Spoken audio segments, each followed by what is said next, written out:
Hi Kipsters, today is September 18th, 2020. We are in day 19, and for this independent ELA lesson, we're going to be covering Fever chapters 6 through 7. Our aim is going to be to understand the key details of the text. So today's reading is about understanding what's going on. You should have already completed the do now and full sentences in the text box above. If you have not, pause here and make sure you get that done. Otherwise, let's look at the lesson.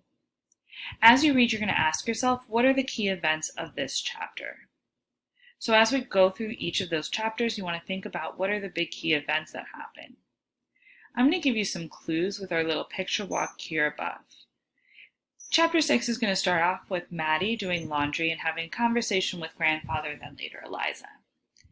Maddie is going to finish doing the laundry and move inside, where she's going to talk to grandfather and Maddie's mom about what to do with the extra money coming into the coffee shop. However, a big important thing is going to be a letter that arrives. There's going to be a letter that arrives inviting Mother and Maddie to tea. That letter is going to send Mother into a frenzy. She's really excited about going, so she tries to get her and Maddie ready. Problem is, they don't have any nice clothes. So Maddie's mom is going to end up having to resew one of Maddie's outfits because it's too small for her, so she's going to try to make it a little bigger. In chapter 7, so that's these three pictures here, some of the big important things that we're going to see are that Maddie and her mother go to the Ogilvies, who are really, really rich. So they're going to go into their house, see how fancy and rich it is.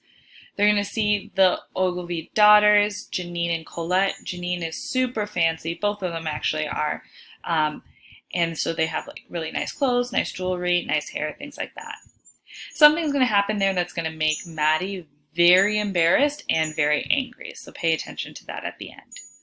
And then at the very end of chapter 7, something big and important is going to happen. So do not miss what happens at the very end of the chapter.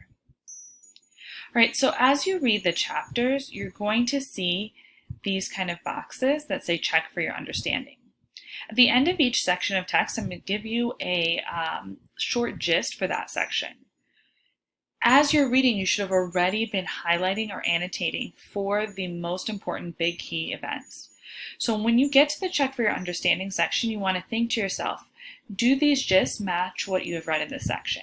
If the answer is yes, and you have already highlighted things in the text that match the gist that you see, then you're ready to move on. If the answer is no, then you just want to go back and look for where the text talks about the things I mentioned in this check for understanding and make sure you highlight them before moving on. Today, what I'm really focused on is, are you highlighting pieces of text that show that you have found the big important things that are happening in these two chapters?